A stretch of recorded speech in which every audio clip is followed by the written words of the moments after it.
ಬಸವಣ್ಣನ ತಂದೆ ಬಸವಣ್ಣನೇ ಪರಮ ಬಂಧು ಎನಗೆ ವಸುದೀಶ ಕಪಿಲ ಸಿದ್ಧ ಮಲ್ಲಿಕಾರ್ಜುನ ನಿಮ್ಮ ಹೆಸರಿಟ್ಟ ಗುರು ಬಸವಣ್ಣ. ಇವರು ಸಿದ್ದರಾಮೇಶ್ವರದ್ದು ಅಂಕಿತ ನಾಮ ಕಪಿಲ ಸಿದ್ಧ ಮಲ್ಲಿಕಾರ್ಜುನ. ಅವ್ರದ್ದು ಇನ್ನೊಂದು ಅಗದಿ ಬಸವಣ್ಣವ್ರ ಬಗ್ಗೆ ಇಷ್ಟಿದು ಇತ್ತಂದ್ರೆ ಇವರು 12ನೇ ಶತಮಾನದ ಬಸವಣ್ಣವರ ಸಮಕಾಲೀನರು ಅಂಥೇಳಿ ನನಗೆ ಇದು ಆಗೈತಿ. ಇವ್ರದ್ದು ಇನ್ನೊಂದು ವಚನ: ಶ್ರೀ ಗುರುವೇ ಬಸವಣ್ಣ, ಶ್ರೀ ಚರವೇ ಬಸವಣ್ಣ, ಶ್ರೀ ಮಹಾ ಇಷ್ಟಲಿಂಗವೇ ಬಸವಣ್ಣ ಬಸವಣ್ಣ, ಆರೈದು ಎನ್ನವರು ಓರಂತೆ ಸಲಹಿದ ಕಾರುಣ್ಯ ಸರುತರವೇ ಬಸವಣ್ಣ, ಭಾವಿಸಿ ಎನ್ನವನು ಅಜಾತನ ಮಾಡಿದವ ಆತ ಗುರು ಬಸವಣ್ಣ ಕಪಿಲ ಸಿದ್ಧ ಮಲ್ಲಿಕಾರ್ಜುನ ಅನ್ನೋದು ಇವ್ರದ್ದೊಂದು ಇವೆರಡು ವಚನಗಳನ್ನ ಹೇಳಿ ಬರೀ ವಚನ ವಿಶ್ಲೇಷಣೆ ಮಾಡೋದ್ರಿಂದ ಅವ್ರು ನನಗೆ ತಿಳಿದ ಮಟ್ಟಿಗೆ ಒಂದೆರಡು ಅವ್ರದ್ದು ಜೀವನ ಚರಿತ್ರೆ ಬಗ್ಗೆ ಸ್ವಲ್ಪ ನನಗೆ ತಿಳಿದ ಮಟ್ಟಿಗೆ ಒಂದೆರಡು ಹೇಳ್ಬೇಕಂತ ನನಗೆ ಅನಿಸ್ತೈತಿ. ಇವರು ಇವರು ಸಿದ್ದರಾಮೇಶ್ವರ ಸನ್ನಲಗಿ ಅವರು. ಇವರ ತಂದೆ ಮುದ್ದೇಗೌಡ, ತಾಯಿ ಸುಗ್ಗಲಿ ದಂಪತಿಗಳಿಗೆ ಜನಿಸಿದರು.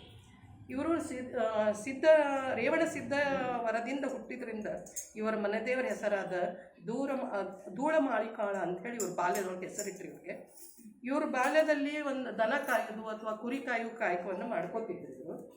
ಇವ್ರಿಗೆ ಅಲ್ಲೇ ಮಲ್ಲಯ್ಯ ಅಂತೇಳಿ ಒಬ್ಬ ಗುರುವಿನ ಇದು ಆಗಿ ಅವ್ರ ಜೊತೆ ಇದ್ದಾಗ ನೀವು ಎಲ್ಲಿಂದ ಅಂದ್ರೆ ಇದು ಕಥೆ ಅಂತ ಹೇಳಾರದು ಬಂದು ನೀವು ಎಲ್ಲಿಯವ್ರು ಅನ್ಕೋ ನಾನು ಶ್ರೀಶೈಲಕ್ಕೆ ಹೋಗಿ ಬಂದೆ, ನನಗೂ ಶ್ರೀಶೈಲಕ್ಕೆ ಕರ್ಕೊಂಡು ಹೋಗ್ತೇನೆ ಮಲ್ಲಿಕಾರ್ಜುನ ಕಡೆ ಅಂದ್ಕೊಳ್ಳಿ.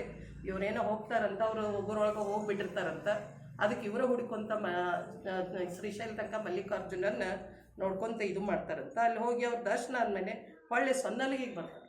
ಸೊನ್ನಲಿಗೆ ಅವರು ಇದು ಅಲ್ಲಿ ಬಂದಮೇಲೆ ಅಲ್ಲಿ ಅವ್ರು ಹೇಳಿ ಕಳಿಸ್ತಾರೆ, ಅಲ್ಲಿ ನೀನು ನಿಮ್ಮ ಊರನ್ನು ಇದು ಸುಧಾರಿಸ್ಕೋ, ಅಲ್ಲೆಲ್ಲ ಪೂರ್ತಿ ಇದಾಗಿ ಬರಗಾಲ ಬಿದ್ದಿರ್ತೈತೆ ಸೊನ್ನಲಿಗೆಗಳು. ಅವಾಗ ಅವ್ರು ಏನು ಮಾಡ್ತಾರೆ, ಅವಾಗ ಬಂದು ಕೆರೆ ಕಟ್ಟೆಗಳನ್ನು ನಿರ್ಮಿಸ್ತಾರೆ, ಆಮೇಲೆ ಗುಡಿ ಗುಂಡಾರಗಳನ್ನು ಸ್ಥಾಪಿಸ್ತಾರೆ, ಅಲ್ಲೇ ಲಿಂಗ ಸ್ಥಾಪನೆ ಮಾಡ್ತಾರೆ. ಅವಾಗ ಅವರು ಇವ್ರದ್ದೆಲ್ಲ ನೋಡಿ ಪ್ರಭುದೇವರು ಅಲ್ಲಿ ಬರ್ತಾರೆ ಸೊನ್ನಲಿಗೆಗೆ. ಪ್ರಭುದೇವ್ರು ಇವ್ರು ನೋಡಿ ಇವರು ಇದನ್ನೆಲ್ಲ ಮಾಡೋಕ್ಕಿಂತ ನೀನು ಇಷ್ಟೆಲ್ಲ ನೀವು ಇದ್ರೊಳಗೆ ಅದೀರಿ ಅಂದಮೇಲೆ ನೀವು ಕಲ್ಯಾಣಕ್ಕೆ ಬಂದು ಅಲ್ಲಿ ನೀವು ಲಿಂಗ ದೀಕ್ಷಾ ಪಡೋದು, ಅಲ್ಲಿದ್ದ ಇದನ್ನು ಮಾಡೋದ ಇದು ಅಂತೇಳಿ ಪ್ರಭುದೇವರು ಬಂದು ಚನ್ನಬಸವಣ್ಣವ್ರ ಕಡೆಯಿಂದ ಇಷ್ಟಲಿಂಗ ದೀಕ್ಷೆ ಕೊಡಿಸ್ತಾರೆ ಅವ್ರಿಗೆ. ಆಮೇಲೆ ಇವ್ರದ್ದು ಅಲ್ಲಿ ತನಕ ಅವ್ರು ಅಲ್ಲಿ ಭಾಳ ಜನಗಳನ್ನು ಇದನ್ನು ಮಾಡಿ ಅಲ್ಲೆಲ್ಲ ಮಾಡಿದ್ಮೇಲೆ ಅವ್ರಿಗೆ ಕಲ್ಯಾಣ ಕ್ರಾಂತಿ ಆದಮೇಲೆ ಅವರು ಪೀಠಾಧ್ಯಕ್ಷರಾಗ್ತಾರೆ. ಅವರು ಬಸವಣ್ಣವ್ರು ಹೋದ್ಮೇಲೆ ಚನ್ನಬಸವಣ್ಣಕ್ಕರ ಕಲ್ಯಾಣ ಕ್ರಾಂತಿ ಆದಮೇಲೆ ಎಲ್ಲ ಚನ್ನಬಸವಣ್ಣವರು ವಚನ ಗ್ರಂಥಗಳನ್ನು ತಗೊಂಡು ಉಳಿವಿ ಸೈಡ್ ಬರ್ತಾರೆ. ಅವಾಗ ಅವ್ರನ್ನ ಅಲ್ಲಿ ಕಲ್ಯಾಣ ಇದು ಆದಮೇಲೆ ಅಲ್ಲಮ್ಮ ಇದು ಅನುಭವ ಮಂಟಪದ್ದು ಪೀಠಾಧ್ಯಕ್ಷರನ್ನ ಮಾಡ್ತಾರೆ. ಅದ್ರ ಮುಂದೆ ಅವರು ಸನ್ನಲಿಗೆ ಬಂದು ಅಲ್ಲಿ ಲಿಂಗೈಕ್ಯ ಹಾಕ್ತಾರ ಅಂತೇಳಿ ನನಗೆ ತಿಳಿದ ಮಟ್ಟಿಗೆ ಅವ್ರ ಬಗ್ಗೆ ಒಂದೆರಡು ಇವನು ಹೇಳ್ತೀನಿ. ಅವ್ರಿಗೆ ಇನ್ನೊಂದು ವಚನ ನಾನು ಅದನ್ನು ವಿಶ್ಲೇಷಣೆ ಮಾಡ್ಬೇಕಂತ ಮಾಡೀನಿ. ಅದು ಯಾವುದಂತಂದ್ರೆ ಗುರು ಪಾದೋದಕ ಅಂದ್ರೆ ನಮ್ಮ ತಲೆಯಾಗ ಏನೈತಿ, ನಮ್ಮ ಕಾಲಕ್ಕೆ ನಾವು ಸಣ್ಣಂದಿರ್ತ ನಾವು ತಿಳಿದ್ಬಿಟ್ಟು ಈಗ ಮನ್ಯಾಗ ಏನಾರ ಹಬ್ಬ ಹುಡಿವೆ ಹತ್ರ ಐನಾರು ಕರೆದು ಅವ್ರ ಪಾದ ಪೂಜೆ ಮಾಡೋದು, ಅದನ್ನು ಲಿಂಗ ಒಮ್ಮೆ ಕೈ ಅವ್ರ ಪಾದದ ಬುಡಕಿಟ್ಟು ಅಲ್ಲಿ ಲಿಂಗ ಇಟ್ಟು ನೀರು ಹಾಕ್ಕೊಂಡು ಮನೆ ಸಿಂಪಡಿಸೋದು, ಆಮೇಲೆ ಅದನ್ನು ಕುಡಿಯೋದು, ಇದೆಲ್ಲ ಮಾಡ್ಕೊಂಡು. ಆದರೆ ಇದು ವಚನ ಪ್ರಕಾರ ಅವರು ನಮ್ಮ ಶರಣರು ಏನು ಹೇಳ್ಯಾರಂದ್ರೆ, ಹಡೆದ ಹೆಣ್ಣಾಗಲಿ ಹಡೆದ ಗಂಡಾಗಲಿ ಗುರುಪಾದೋದಕ ಸ್ನಾನವೇ ಶುದ್ಧ ಕಾಣ, ವನದ ಭೋಜನವಾಗಲಿ ಮನೆಯ ಭೋಜನವಾಗಲಿ ಗುರುಪಾದೋದಕ ಪ್ರೋಕ್ಷಣೀಯ ಶುದ್ಧ ಕಾರಣ, ಮದುವೆ ಸಂಭ್ರಮವಾಗಲಿ ಮರಣದ ದುಃಖವಾಗಲಿ ಗುರುಪಾದೋದಕವೇ ಸಂಜೀವನ ಕಾರಣ, ಆಗುವ ದೀಕ್ಷೆಯಾಗಲಿ ಭೋಗಿದ ಶಿಕ್ಷೆಯೇ ಆಗಲಿ ಗುರುಪಾದೋದಕ ವರ್ತನವೇ ಅಮರಗಣ ನಡವಾಳಿ ಕಾರಣ ಕಪಿಲ ಸಿದ್ಧ ಮಲ್ಲಿಕಾರ್ಜುನ ಅಂತ ಹೇಳಿ ಇವರು ಒಂದು ವಚನ ಹೇಳ್ಯಾರ. ಅಂದರೆ ಈಗ ನಾವು ಮನ್ಯಾಗ ಏನರ ಒಂದು ನಡೀತಂದ್ರೆ ಅದು ಐನಾರು ಕರಿದು ಲಿಂಗ ಪ್ರೋಕ್ಷಣೆ ಪಾದ ತೊಳೆದು ಅವನ್ನ ಲಿಂಗ ಪ್ರೋಕ್ಷಣೆ ಮಾಡೋದು, ಅದನ್ನು ಇದು ಮಾಡೋದು, ಸತ್ರ ಆಯ್ತು, ಹುಟ್ಟಿದ್ರಾತು, ಮನೆ ಓಪನಿಂಗ್ ಆಯ್ತು, ಹಬ್ಬ ಹುಡಿ ಬಂದ್ರೆ ಅದನ್ನು ಮಾಡ್ತೀವಿ. ಆದರೆ ನಮ್ಮ ಬಸವ ತತ್ವ ಪ್ರಕಾರ ಅಥವಾ ನಮ್ಮ ಲಿಂಗಾಯತರದ್ದು ಏನೈತಂದ್ರೆ, ನಾವು ಏನೋ ಒಳ್ಳೆ ಕಾರ್ಯ ಮಾಡ್ಬೇಕಂದ್ರೂ ಒಂದು ನೀರಿನ ತಂಬಿಗೆ ಒಳಗೆ ಶ್ರೀ ಗುರು ಬಸವಲಿಂಗಾಯ ನಮ ಅಂತೇಳಿ ಅಥವಾ ಶ್ರೀ ಗುರು ಬಸವಲಿಂಗಾಯ ಅಂತಂದ್ರೆ ಅದು ಪಾದೋದಕ್ಕೆ ನಮ್ಗೆ ಶುದ್ಧ ಆಗ್ತೈತೆ ಮಂತ್ರ. ಅದು ಶ್ರೀ ಗುರು ಬಸವಲಿಂಗಾಯ ಅಂತ ಹೇಳಿ ಬರೀದ್ವಿ, ಅದು ಚರಿಗೆ ಒಳಗಿದ್ದ ನೀರು ನಮ್ಗೆ ಶುದ್ಧ ಆಗ್ತೈತೆ ಆ ನೀರು. ಅದಕ್ಕೆ ಯಾವುದೋ ಪಾದ ಪೂಜೆ ಮಾಡಬೇಕು, ಪಾದ ತೀರ್ಥ ಆಗಿ ಅದನ್ನು ನೀವು ಮನೆಗಾರ ಸಿಂಪಡಿಸಿ. ಅಂದ್ರೆ ನೀವು ಏನೋ ಒಳ್ಳೆ ಕಾರ್ಯ ಮಾಡಿ ಕೆಟ್ಟದ್ದು ಮಾಡ್ಬೇಕಾದ್ರು ಒಂದು ಇದ್ರೊಳಗೆ ನಾವು ತೊಗೊಂಡು ಶ್ರೀ ಗುರು ಬಸವಲಿಂಗಾಯ ನಮ ಅಂತೇಳಿ ಬರೆದು ಬಿಟ್ರೆ ಆ ನೀರು ಶುದ್ಧಾಗಿ ಇದು ಆಗ್ತೈತೆ ಅನ್ನೋದು ನನಗೆ ತಿಳಿದ ಮಟ್ಟಿಗೆ ಒಂದೆರಡು ಇವನ್ನ ನಾನು ಹೇಳೀನಿ. ಏನೋ ಒಂದಿಟ್ಟಿದ್ದು ಆರಕ್ಷಣೆ ಮಾಡಿ ಶ್ರೀ ಗುರು ಬಸವಲಿಂಗಾಯ. ಶತಮಾನದ ಶರಣರ ಚಿಂತನೆಯಲ್ಲಿ ಇದ್ದಂಥ ಸಿದ್ದರಾಮೇಶ್ವರರು ಒಬ್ಬರು ಬಸವಣ್ಣನವರ ಸಮಕಾಲೀನರು. ಈ ಇಸ್ವಿ ಅವೆಲ್ಲ ಶಾಸನಗಳನ್ನು ನೋಡಿದರೆ ಬಸವಣ್ಣನವ್ರಿಗಿಂತಲೂ ಒಂದು ಸ್ವಲ್ಪ ಇವರು ದೊಡ್ಡವರೇನೋ ಅನ್ನಿಸ್ತವೆ. ಯಾಕಂದರೆ ಬಿಜ್ಜಳ ಏನು ತನ್ನ ಅಧಿಕಾರಕ್ಕೆ ಬರ್ತಾನೆ, ಅಧಿಕಾರಕ್ಕಂದ್ರೆ ಮಂಗಳವೇಡೆಯ ಸಾಮಾನ್ಯ ಅಧಿಕಾರ, ಸಾಮಂತ ಅರಸ, ಚಕ್ರವರ್ತಿ ಅಲ್ಲ. ನೂರ್ಮಡಿ ತೈಲಪ್ಪ ಚಕ್ರವರ್ತಿ ಈಗಾಗಲೇ ಇದ್ದ. ಈಗ ಇವ ಬಿಜ್ಜಳ ಬರೋ ಹೊತ್ತಿನಾಗ ಅವ್ರ ತಂದೆ 1112 ತೀರ್ಕೋತಾನೆ. ಒಂದು ಇಶ್ಯೂ ಐತದು, ತೀರ್ಕೋತಾನೆ. ಆ ತೀರ್ಕೊಳ್ಳೋ ಸಮಯಕ್ಕೆ ಬಿಜ್ಜಳ ಸಾಮಾನ್ಯ 5 ವರ್ಷ ತಾಳ್ತಾನೆ, ಕರ್ಣದೇವ 2 ವರ್ಷದಿರ್ತದೆ. ಆವಾಗ ಸಿದ್ಧರ ಸರ್ವ ಹುಡುಗರನ್ನು ಜೋಪಾನ ಮಾಡ್ತಾರೆ. ಆ ಸಮಯದ ಹೆಚ್ಚು ಕಡಿಮೆ ಅವಧಿಯೊಳಗೆ ಇಲ್ಲಿ ಸೊನ್ನಲಾಪುರದಾಗ ಸಿದ್ದರಾಮರು ಹುಡ್ತಾರೆ. ಅದೇ ಸಮಯದ ಹೆಚ್ಚು ಕಡಿಮೆ ಅಂದರೆ ಮುದ್ದುಗೌಡ ಊರಿನ ಗೌಡವ, ಆಮೇಲೆ ಅವನ ಹೆಂಡತಿ ಗೌಡತಿ. ಗೌಡ ಇದ್ದ ಅಂದರೆ ಗೌಡನ ಹೆಂಡತಿ ಗೌಡತಿನೇ, ಸರಳವಾದದ್ದು ಸುಗ್ಗಲ ಗೌಡತಿ. ಆ ಇಡೀ ಊರು ಅದರ ಸುತ್ತಲಿನ ಊರಿನ ಅಧಿಕಾರ ಮುದ್ದುಗೌಡಿಗೆ ಇರ್ತದೆ. ಯಾಕಂದರೆ ಊರಿನ ಗೌಡವ, ಗಾಮುಂಡರು ಅಂದ್ಕೊಂಡು ಊರಿನ ಹೆಸರು ಇಡೀ ಆಸ್ತಿ ಎಲ್ಲ ಅವ್ರದ್ವೇ. ಅವಾಗ ರಾಜಸತ್ತೆ ಮತ್ತು ಈ ವೈದಿಕ ಸತ್ಯ ಬಹಳ ಪ್ರಬಲವಾಗಿರ್ತದೆ. ಬ್ರಾಹ್ಮಣ, ಕ್ಷತ್ರಿಯ, ವೈಶ್ಯ, ಶೂದ್ರ ಇದು ಕಟ್ಟುನಿಟ್ಟಾಗಿ ಆಚರಿಸ್ತಿರ್ತಾರೆ. ಕ್ಷತ್ರಿಯರಿಗೆ ಮಾತ್ರ ಅದು ಓದಲಿಕ್ಕೆ ಸ್ವಲ್ಪ ಮಟ್ಟಿಗೆ ಭಾಳ ಅಲ್ಲ, ಬ್ರಾಹ್ಮಣರಿಗೆ ಮಾತ್ರ ಓದಲಿಕ್ಕೆ ಹಕ್ಕಿರ್ತದೆ ಹೊರತು ಓದು ಅಭ್ಯಾಸ ಧರ್ಮ ಎಲ್ಲ ಅವರಿಗೆ ಹೆಚ್ಚಿರ್ತದೆ. ಕ್ಷತ್ರಿಯರಿಗೆ ಬ್ರಾಹ್ಮಣರು ಹೇಳ್ದಂಗೆ ಇವ್ರು ಕೇಳಬೇಕು. ಗುಡಿ ಕಟ್ಟೋದು ಧಾರ್ಮಿಕ ಕಾರ್ಯ ಮಾಡೋದು ಈ ಸ್ಥಿತಿ ಇರ್ತದೆ. ಆದರೂ ಸಹಿತ ಗೌಡ್ರ ಕೈಯಾಗೂ ಅಧಿಕಾರ ಚಲೋ ಇರ್ತದೆ. ಯಾಕಂದರೆ ಗೌಡ್ರೆ ಎಲ್ಲ ಒಟ್ಟು ಉತ್ಪನ್ನದ ಬಂದಿದ್ರು ಆಗ 60% ಬ್ರಾಹ್ಮಣರಿಗೆ ಕೊಡಬೇಕು. ಸಿಸ್ಟಮೇ ಹಂಗಿತ್ತವ. ರಾಜನಿಗೆ ಬರ್ತಿತ್ತು ಎಲ್ಲ ಭೂಮಿಗಳು, ರಾಜನವೇ ದುಡಿದು ರಾಜನಿಗೆ ತಂದು ಕೊಡ್ತಿದ್ವು. ಅದು ಆ ಪದ್ಧತಿ ಅದು. ಅಲ್ಲಿ ಏನು ಯಾವುದೂ ವ್ಯತ್ಯಾಸ ಇಲ್ಲ, ಶಿಸ್ತ ಇತ್ತು, ಏನೂ ತೊಂದರೆ ಇಲ್ಲ. ಆ ಸಮಯದೊಳಗೆ ಈ ಮುದ್ದುಗೌಡ ಸುಗ್ಗಲ ಗೌಡತಿಯರಿಗೆ ಒಂದು ಮಗು ಇತ್ತು ಅನ್ನೋದು ಕೆಲವು ಕಡೆ ಬರ್ತದೆ, ಒಟ್ಟ ಮಕ್ಕಳೇ ಇಲ್ಲ ಅನ್ನೋದು ಮತ್ತೊಂದು ಕಡೆ ಬರ್ತದೆ. ಆ ಬಂದಾಗ ಇವರು ಈ ಮುದ್ದುಗೌಡ ಮತ್ತು ಅಮುಗೆ ದೇವಯ್ಯ, ಅಮ್ಮರಸ ಅಂತಾರೆ ಅವನು, ಅಮ್ಮರಸ ಮತ್ತು ಮುದ್ದುಗೌಡ ಕೂಡಿ ಅಲ್ಲಿಯ ಈ ಧೂಳಿಮಾಂಕಾಳ ಶಿವಮಂದಿರಕ್ಕೆ ಭೂಮಿದಾನ ಮಾಡ್ತಾರೆ. ಮುದ್ದುಗೌಡನು ಮತ್ತು ಅಮುಗೆ ದೇವಯ್ಯ ಕೂಡಿ ಭೂಮಿದಾನ ಮಾಡ್ತಾರೆ. ಇಬ್ಬರು ಕೂಡಿ ಮಾಡ್ಯಾರ. ಅಂದರೆ ಅವ ಆಳಂದೂರು 300 ಹಾಕಿರ್ತಾನೆ. ಯಾರು? ಅಮುಗೆ ದೇವಯ್ಯ. ಆ ಭಾಗದೊಳಗಿನ ಒಂದು ಊರಿದೆ ಸೊನ್ನಲಿಗೆ. ಆ ಸೊನ್ನಲಿಗೆ ಗೌಡ ಮುದ್ದುಗೌಡನ ಹೆಂಡತಿ ಸುಗ್ಗಲ ಗೌಡತಿ. ಮಕ್ಕಳು ಇಲ್ಲ ಅಂತ ತಿಳ್ಕೊಳ್ಳೋಣ ನಾವು ಆ ಲೆಕ್ಕಕ್ಕೆ. ಬಹಳ ಲೇಟಾಗಿ ಆ ದೇವರಿಗೆ ದಾನ ಮಾಡಿದ ಮುಂದೆ ಕೆಲವು ದಿನಗಳಲ್ಲಿ ಹೆಚ್ಚು ಕಡಿಮೆ ಅವರಿಗೆ 40 ವರ್ಷ ದಾಟಿರ್ತಾವೆ. ಆ ತಾಯಿಗೆ 40-45 ವರ್ಷ ದಾಟಿರ್ತಾವೆ. ಮಕ್ಕಳು ಆಗುವಂತಹ ಸ್ಥಿತಿ ಇರಂಗಿಲ್ಲ. ಆ ಹೊತ್ತಿನೊಳಗೆ ಆ ತಾಯಿಗೆ ಗೊತ್ತಾಗ್ತದೆ ಮಗು ಆಗ್ತದೆ ಅಂತ. ಅದೇ ಸಮಯದಾಗ ಇವ ಯಾರು? ರೇವಣದೇವ ಅವರಪ್ಪನು ಮಹಾನ್ ತಪಸ್ವಿ, ಒಂದು ಮಠದ ಅಧ್ಯಕ್ಷನಾಗಿದ್ದ, ಉಗ್ರವಾದಂಥ ತಪಸ್ಸು ಮಾಡುವಂಥವ. ಅವನ ಮಗ ಇವ ರೇವಣದೇವ. ಇವನು ಒಬ್ಬ ಮಠಾಧಿಕಾರಿ, ಇವನು ಶ್ರೇಷ್ಠವಾದ ತಪಸ್ವಿ. ಅದರೊಳಗೆ ಇವ ಹೆಂಗಂದ್ರೆ ನೀರು ಮೇಲೆ ನಡೀತಿರ್ತಾನೆ ಈ ರೇವಣದೇವ. ಇವೊಂದೊಂದು ಸಣ್ಣ ಘಟನೆ ಹೇಳ್ಬೇಕಂದ್ರೆ, ಇದೇ ಸಮಯಕ್ಕೆ ಇಲ್ಲಿ ಸೊನ್ನಲಾಪುರಕ್ಕೆ ದಾರಿಗೆ ಬರೋ ಹೊತ್ತಿನಾಗ ಇದಕ್ಕೆ ಯಾವುದದು ಬಿಜ್ಜಳನ ಅರಮನೆಗೆ ಬರ್ತಾನೆ.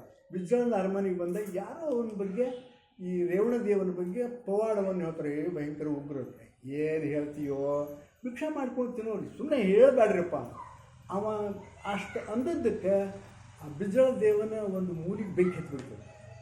ಅವನ ಏನಕ್ಕೆ ರಾಜವಾಡ್ಯಕ್ಕೆ ಬೆಂಕಿ ಹತ್ತಿದಾಗ ಇದರಿಂದ ಆಯಿತು ಅಂತ ತಿಳ್ಕೊಂಡು ಹೇಳಿದಾಗ ಮತ್ತೆ ಓಡಿ ಬಂದಿಲ್ಲ, ನನ್ನ ತಪ್ಪಾಯಿತು ಅಂತ ಅದು ಆರ್ತದೆ. ಹಾಗೇ ಮುಂದೆ ಬರ್ತಾ ಇವ ಕುದುರೆ ಮೇಲೆ ಬರ್ತಾನಂತ ಕೆಲವ್ರು ಹೇಳ್ತಾರೆ, ಆನೆ ಮೇಲೆ ಬರ್ತಾನಂತ ಕೆಲವ್ರು ಹೇಳ್ತಾರೆ, ಕೆಲವರು ಪಲ್ಲಕ್ಕಿ ಒಳಗೆ ಹೊತ್ಕೊಂಡು ಬರ್ತಾರೆ. ಹ್ಯಾಂಗೋ ಬರ್ತಾನೆ ಅವ್ರು. ಆದರೆ ಸೊನ್ನಲಪುರಕ್ಕೆ ಸಮೀಪ ಬಂದ ಕೂಡಲೇ ತನ್ನ ಪಾದರಕ್ಷೆಗಳನ್ನು ಸಹಿತ ಊರು ಹೊರಗೆ ಬಿಟ್ಟು ಬರಿಗಾಲಿನಿಂದ ಬಂದು ಇವ್ರ ಮನೆಗೆ ಕೇಳ್ತಾರೆ.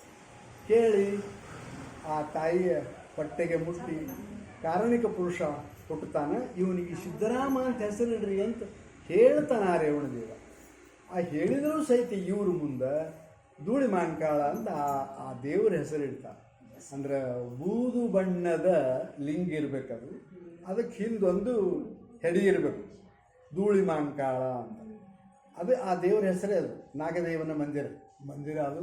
ಅದಕ್ಕೆ ಇವರು ಭೂಮಿ ದಾನ ಮಾಡಿರ್ತಾರೆ. ಭೂಮಿ ದಾನ ಮಾಡಿಕೊಂಡು ಅಲ್ಲಿ ನಡ್ಕೊತಿರ್ತಾರೆ. ಅವ್ರ ಮನೆ ದೇವರಂತೂ ಮಾಡ್ತಿರ್ತಾರೆ. ಹೀಗಾಗಿ ಈ ಮಗು ಹುಟ್ಟುತ್ತದೆ.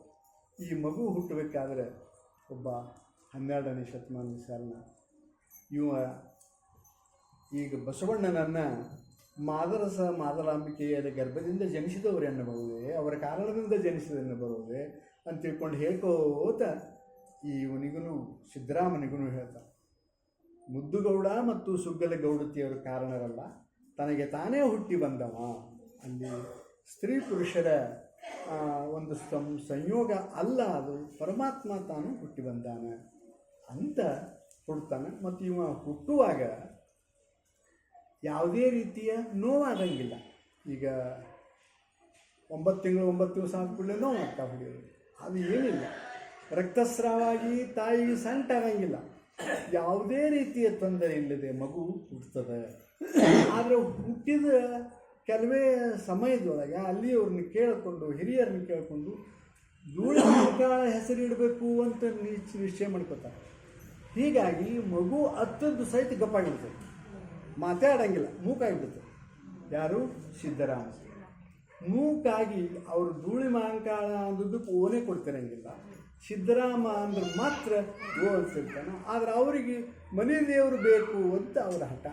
ಹೀಗಾಗಿ ಎಲ್ಲಿ ತನಕ ನಡೀತಿದ್ದು ಅಂದರೆ ಅವನ 16ನೇ ವರ್ಷದ ತನಕನೂ ಅವ್ರು ಧೂಳಿ ಮಾನ್ಕಾಳ ಅನ್ನೋದು ಬಿಡೋದಿಲ್ಲ. ಆ ನಡುವೆ ಸಣ್ಣ ಹುಡುಗ ದೊಡ್ಡದಾದ ನಂತರ ಮಾತೇ ಇಲ್ಲ, ಏನೂ ಇಲ್ಲ, ಸರಿಯಾಗಿ ಊಟ ಮಾಡೋದಿಲ್ಲ, ಮೂಕ್ ನಂಗೆ ಕೂಡ್ತದೆ, ಒಂದು ಯಾವುದೋ ಭ್ರಮದಾಗ ಕೂತಂದರೆ ಯಾವತ್ತೂ ದೈವ ಭಾವದಾಗ ಕೂಡ್ತಿರ್ತಾನೆ. ಹಿಂದಿನ ಜನ್ಮದ ಪ್ರಭಾವನೂ ಇರಬಹುದು. ಹೀಗಾಗಿ ಧ್ಯಾನಾಸಕ್ತನಾಗಿರ್ತದೆ ಯಾವತ್ತೂ ಹುಡುಗ. ಅದು ಮೂಕದ, ಅಜ್ಞಾನದ, ಮಾತಿಲ್ಲ ಅಂತ ತಿಳ್ಕೊಂಡು ಅವರಪ್ಪ 10-8 ವರ್ಷದ ಸ್ವಲ್ಪ ದೊಡ್ಡದಾದ ಕೂಡಲೇ ತನ್ನ ದನಗಳನ್ನು ಹಚ್ತಾನೆ. ಆಳನ್ನು ಬಿಡಿಸಿ ಇವನಿಗೆ ಹಚ್ತಾನೆ, ಹೊಡ್ಕೊಂಡು ಹೋಗಿ ಅಲ್ಲಿ ಅವ್ರದ್ದೇ ಆದಂಥದ್ದು ಒಂದು 60 ಕೂರಿಗೆ ಮಡ್ಡಿ ಹೊಲ ಇರ್ತದೆ. ಮಡ್ಡಿ ಹೊಲಕ್ಕೆ, ಎರಿ ಹೊಲಕ್ಕೆ ನಿಮ್ಗೆ ಗೊತ್ತಿರಬೇಕು. ಮಡ್ಡಿ ಹೊಲದಾಗ ಈ ಮುಂಗಾರಿ ಬೆಳೆಗಳನ್ನು ಬೆಳಿತಾರೆ. ಕೆಂಪು ಮಣ್ಣು ಇರ್ತದೆ, ಕಸ ಭಾಳ ಬೆಳೀತದೆ. ಅಲ್ಲಿ ದನಕರುಗಳಿಗೆ ಭಾಳ ಚಲೋ. ಎರಿ ಹೊಲದಾಗ ಕಸ ಬೆಳೆಯಂಗಿಲ್ಲ. ಹಂಗೆ ಜೋಳ, ಗೋಧಿ, ಹತ್ತಿ ಇಂಥವು ಬೆಳೀತಾರೆ. ಆ ಮಡ್ಡಿ ಹೊಲ 60 ಕೂರಿಗೆ ಹೊಲ ದೊಡ್ಡವು ಇರ್ತದೆ. ಅಲ್ಲಿ ಹೋಗಿ ಬಿಡ್ಕೊಳ್ಳೋದು, ಕೂಡೋದು, ಕೂತು ತಂದು ಧ್ಯಾನದಾಗ ಕೊಡೋದು. ಅವು ದನ ಮೇಯ್ತಿರ್ತಾವೆ. ಮತ್ತು ಸಂಜೆ ಮುಂದೆ ಹೊಡ್ಕೊಂಡು ಬಂದುಬಿಡೋದು. ಮಾತಿಲ್ಲ, ಕತೆ ಇಲ್ಲ, ಯಾರ ಜೋಡಿ ಏನೂ ಇಲ್ಲ. ಆದರೆ ಒಂದು ದಿವಸ ಅಂದ್ರೆ ಅವ ಸಾಮಾನ್ಯ 15ರಿಂದ 16 ವರ್ಷದ ಮಗು ಇದ್ದಾಗ ತಾಯಿ ತಂದೆಗೆ ದುಃಖ ಆಗಿರ್ತದೆ. ಏನು ಮಗು ಮಾತಾಡೋದು, ಮೂಕಾಗ್ಯದ, ಏನು ಮಾಡಬೇಕು, ಏನು ಬಿಡಬೇಕು ಚಿಂತೆ ಇರ್ತದೆ. ಇದ್ದರೂ ಸಹಿತ ಏನೂ ಮಾಡಲಿಕ್ಕಾಗೋದಿಲ್ಲ. ಇದ್ದದ್ದನ್ನು ಎದುರಿಸಲೇಬೇಕಲ್ಲ. ಇವ್ರ ಕೈಯಾಗಂತೂ ಏನೂ ಇಲ್ಲ. ಮಾತಾಡಲಿ, ಶ್ರೇಷ್ಠನಾಗಲಿ, ಏನು ಮಾಡಲಿಕ್ಕೂ ಇವರಿಗೆ ಸಾಧ್ಯ ಇಲ್ಲ. ಆದರೆ ಇರ್ತಿದ್ದು ಮಗು ಚಲೋ ಆಗಲಿ ಅನ್ನುವಂಥ ಭಾವ ಮಾತ್ರ ಅವರಿಗೆ ಇತ್ತು. ಆ 15-16ನೇ ವರ್ಷದ ಸಮಯದೊಳಗೆ ಇವ ತನ್ನ ಹೊಲದಾಗ ಒಂದು ಗಿಡದ ತೆಳಗೆ ಕೂತಾಗ ಒಬ್ಬ ವ್ಯಕ್ತಿ ಬಂದ, ಕ್ಯಾಮಿದಾರಿ ಬಂದು ಅವ ಏನು ಅಂದ್ಕೊಂಡ, ಮಗ ನನಗೆ ಸ್ವಲ್ಪ ಹಸಿವಾಗ್ಯದು ಅಂತ ಅಂದ ಕೂಡಲೇ ಇವಾಗ ಭಯಂಕರ ಖುಷಿ ಆಗಿಬಿಡ್ತು. ಹಸಿವಾಗ್ಯದ ನನಗೆ, ನಿಲ್ಲ ಅಂತ ತಿಳ್ಕೊಂಡು ಅಲ್ಲಿದೆ ನವಣಿ ತೆನಿ ಅಂತ ಇಂಥವು ಸ್ವಲ್ಪ ಉದುರಿಸಿ ಕಾಳು ಕೊಟ್ಟ. ಅದನ್ನು ತಿಂದ. ಇಲ್ಲಿ ಇದು ಇಷ್ಟೇ ಬ್ಯಾಡೋ ನನಗೆ, ಒಂದು ಸ್ವಲ್ಪ ಮನೆಗೆ ಹೋಗಿ ಮೊಸರು ನವಣಿ ಅಥವಾ ಮೊಸರು ಅವಲಕ್ಕಿ ಏನೋ ಒಂದು ಹೇಳ್ತಾನೆ. ಒಟ್ಟು ಹೇಳಿದ ಮೊಸರನ್ನ ಅಂದ್ರಿ ಏನೋ ಒಟ್ಟು ಹೇಳ್ತಾನೆ. ಹೇಳಿದ ಕೂಡಲೇ ಓಡಿ ಹೋಗ್ತದೆ ಹುಡುಗ. ನಿಂದ್ರೆ ಇಲ್ಲಿ ನಾ ಹಾಸ್ತೀನಿ, ಇಲ್ಲೇ ಕೊಡ್ಬೇಕಾ ನಾ ಬರ್ತಾನಕ್ಕ ಅಂತ ತನ್ನ ವಸ್ತುವನ್ನು ಅಂದರೆ ವಸ್ತ್ರವನ್ನು ಹಾಸಿ ಕೂಡಿಸಿ ಓಡ್ತಾ ಹೋಗ್ತಾನೆ. ಅಂದರೆ ಖುಷಿಯಾಯಿತು. ಪರಮಾತ್ಮ ಬಂದ, ಸಿದ್ದರಾಮ ಅಂದ. ಆ ಸ್ವಾಮಿ ನೀ ಯಾರು ಅಂತ ಕೇಳಿದಾಗ ನಾನು ಶ್ರೀಶೈಲದ ಮಲ್ಲಯ್ಯ ಅಂತ ಹೇಳ್ತಾನೆ. ಆಯಿತು ನಾ ಹೋಗ್ತೀನಿ ಅಂತ ತಿಳ್ಕೊಂಡು ಓಡಿ ಹೋಗಿ ಶ್ರೀಶೈಲದ ಮಲ್ಲಯ್ಯ ಬಂದಾನ. ನನಗೆ ಸ್ವಲ್ಪ ಮೊಸರು ಅನ್ನನೋ ಮೊಸರು ಅವಲಕ್ಕಿ ಒಟ್ಟು ಏನು ಹೇಳ್ತಾನೆ ಅದನ್ನು ಅಯ್ಯೋ ನನ್ನ ಮಗ ಮಾತಾಡ್ತು ಅಂತ ಭಯಂಕರ ಖುಷಿಯಿಂದ ಅವರು ತಯಾರಿ ಮಾಡ್ಕೊಡ್ತಾನೆ. ತಗೊಂಡು ಬರ್ತಾನೆ. ಇಲ್ಲಿ ಇಲ್ಲ, ಹಾಸಿದ ವಸ್ತು ಅಷ್ಟೇ ಅದ. ದನಗಳು ಅದಾವ. ಏನಪ್ಪ ಇದು ಮಲ್ಲಯ್ಯ ಅಂತ ಬಂದಾಗ ಅಡ್ಯಾಡ್ತಾನೆ. ಮಲ್ಲಯ್ಯ ಮಲ್ಲಯ್ಯ ಒದರ್ತಾನೆ. ಏನು ಹೋಗಿ ಕೊಡೋಂಗಿಲ್ಲ. ಸಂಜೆ ಸಮಯ. ಆ ಸಮಯಕ್ಕೆ ಮತ್ತು ಇದು 60 ಕೂರಿಗೆ ಹೊಲದ ಒಂದು ವಿಸ್ತಾರದಾಗ ದಂಡಿಗೆ ಒಂದು ದಾರಿ ಇರ್ತದೆ, ಕಾಲ್ದಾರಿಗೆ ಒಂದು ಕೆಲವು ಜನ ಹೊಂಟಿರ್ತಾರೆ. ಮಲ್ಲಯ್ಯಗೆ ಅನ್ಕೋತ ಹೊಂಟಿರ್ತಾರೆ. ಮಾತು ಮಲ್ಲಯ್ಯಗೆ ಹೋಗ್ತಾರಲ್ಲಿ. ಕಂಬಿ ಹೊತ್ಕೊಂಡು ಹೋಗೋರು ಹೋಗ್ತಿರ್ತಾರೆ. ಮಲ್ಲಯ್ಯ ಅಂದ ಕೂಡಲೇ ಈ ಹುಡುಗರು ಒಂದು ಕ್ಯೂರಿಯಾಸಿಟಿ ಬಂದು, ನೀವು ಯಾಕೆ ಒದರ್ತೀರಿ ಹಿಂಗೆ, ಎಲ್ಲಿ ಹೊಂಟ್ರಿ ನೀವು? ನಾವು ಮಲ್ಲಯ್ಯನ ದರ್ಶನಕ್ಕೆ ಹೊಂಟೀವಿ. ಎಲ್ಲದ ಮಲ್ಲಯ್ಯ? ಪರ್ವತದಾಗ ಐತಿ ಪರ್ವತ ಮಲ್ಲಯ್ಯ, ಅಲ್ಲದ. ನಾನು ಹೇಳಿದ್ನಲ್ಲಿ ನಾನು ಪರ್ವತದಿಂದ ಬಂದೀನಿ ಅಂತ. ಓ ನನಗೆ ಗೊತ್ತಾಗ್ತದೆ, ನಾನು ನೋಡ್ತೀನಿ ಅಂತ ಅವ್ರು ನಾನು ಬರ್ತೀನಿ ನಡಿ ಹಂಗಾರ ಕರ್ಕೊಂಡು ಹೋದರು. ಅಲ್ಲಿ ಹೋಗಿ ನೋಡಿದಾಗ ಅವ ಕಲ್ಲಿನ ಲಿಂಗ ತೋರಿಸ್ತಾನೆ. ಇದು ಅಲ್ಲೋ ಮಾರಾಯ, ಮನುಷ್ಯ ರೂಪದಲ್ಲಿ ಬಂದಂಥವನು ಮಲ್ಲಯ್ಯ ಅಂದ್ರೆ ನನ್ನ ಮಾತಾಡ್ಸ್ಯಾನು, ನನಗೆಲ್ಲನೂ ದಾರಿಯನ್ನು ತೋರಿಸುವಂತಹ ಮಾರ್ಗದರ್ಶಕ ಅನ್ನುವ ರೀತಿಯೊಳಗೆ ಬಂದು ಹೇಳಿಗ್ಯಾನ. ಅದನ್ನು ಬಿಟ್ಟು ಈ ಕಲ್ಲು ತೊಗೊಂಡು ನಾನು ಮಾಡಲಿ ಹೋಯಪ್ಪ ಅಂತಾನೆ. ಏನು ಹುಚ್ಚೋದಿಲ್ಲ ಹುಡುಗ ಅಂದ್ಬಿಡ್ತಾರೆ. ಯಾಕಂದ್ರೆ ನಾವೆಲ್ಲರೂ ನೋಡಿದ್ರೆ ಕಲ್ಲಿನ ಮೂರ್ತಿನಿ ಎಲ್ಲರೂ ನಾವು ಸಹಿತ ದೇವರನ್ನು. ಅದಕ್ಕೆ ಈಗ ಪ್ರತ್ಯಕ್ಷ ದೇವರು ಬರೋದೇ ಇಲ್ಲ. ಹುಡುಗರು ಅನ್ಬೇಡ್ರಿ, ಮತ್ತು ಅಷ್ಟು ನಿಷ್ಠೆಯಿಂದ ಮಾಡಿದ್ರೆ ಬರ್ತಾನೆ. ಆದರೆ ನಾವು ಮಾಡೋದಿಲ್ಲ. ನಮ್ಮ ಜಗತ್ತೇ ಬೇರೆ, ಆ ಹುಡುಕೋದೇ ಬೇರೆ. ಆಯಿತು ಇರಲಿ, ಅವ್ನು ಭೇಟಿಯ ಹಿಂದಿನ ಜನ್ಮದ ಪ್ರಭಾವ ಇತ್ತೋ ಏನಿತ್ತೋ, ಸಿದ್ದರಾಮನಿಗೆ ಭೇಟಿಯಾಗಿ ಹೋದಾವ. ಈಗ ಆ ಹುಡುಗ ಅವ್ರ ಜೋಡಿ ಹೋಗಿ ನೋಡ್ದ, ಕೇಳ್ದ, ಸಿಗಲಿಲ್ಲ, ಹೊರಗೆ ಬಂದ. ಮಲ್ಲಯ್ಯ ಅಂತ ಅಡ್ಡ ಇಡೀ ಗುಡ್ಡ ತಿರುಗಿದ, ಆಗಲಿಲ್ಲ. ಅಲ್ಲಿ ಸಿದ್ದರಾಮನ ಕೊಳ್ಳ ಅಂತೇನೋ ಅದು. ಅಲ್ಲಿಗೆ ಹೋಗಿ ನಿಂತ. ನೋಡು ಮಲ್ಲಯ್ಯ, ನೀನು ಎತ್ಕೊಂಡು ನಾನು ಉಳಿತೀನಿ, ಇಲ್ಲ ಅಂತ ಕಮರಿಗೆ ಹಾರಿ. ಅಲ್ಲಿ ಮಲ್ಲಯ್ಯ ಹಿಡ್ದು ಎತ್ಕೊಂಡು 8 ದಿವಸ 10 ದಿವಸ ಆ ಬಾಲಕನನ್ನು ಇಟ್ಕೊಂಡು ಅವನಿಗೆ ಏನು ಹೇಳಬೇಕು ಹೇಳಿ, ಧ್ಯಾನವನ್ನು ಹೇಗೆ ಮಾಡಬೇಕು, ಪೂಜೆಯನ್ನು ಹೇಗೆ ಮಾಡಬೇಕು, ಎಲ್ಲ ಕಲಿಸಿ ಇಟ್ಟುಕೊಂಡು, ಇಲ್ಲಪ್ಪ ನಿನ್ನಿಂದ ಮಹಾನ್ ಕಾರ್ಯ ಆಗಬೇಕಾಗಿದೆ, ದಯವಿಟ್ಟು ಅನ್ನೋಕ್ಕಿಂತಲೂ ಅವನು ತಂದೆ ಸ್ಥಾನದಾಗೆ ಇದ್ದ, ನೀವು ಹೋಗು ಅಂತ. ನೀ ಇಲ್ಲ, ನಾವು ಹೋಗೋದೇ ಇಲ್ಲ, ನಾವು ಬರ್ತೀವಿ, ನಾವು ಹೋಗು, ನಿನ್ನ ಜೋಡಿನೇ ಇರ್ತೀವಿ. ಅದೆಲ್ಲ ಇಲ್ಲ, ನೀ ಇದ್ದರೆ ನಾವು ಎಲ್ಲ ಹೋಗೋದಿಲ್ಲ, ನನಗೆ ಅವಶ್ಯನೇ ಇಲ್ಲ, ನೀವು ಹೋಗಿ ಅಲ್ಲಿ ಶ್ರೀಶೈಲ ಮುಟ್ಟಿದ್ರೆ ನಾನು ಅಲ್ಲಿ ಕೂತಿರ್ತೀನಿ, ಹೋಗು ಅಂತ. ಆಯಿತು ಅಂತ ಕೆಲವ್ರನ್ನ ಜೋಡಿ ಮಾಡಿ ಕಳಿಸಲಾಗ ಅಂಥದ್ದು.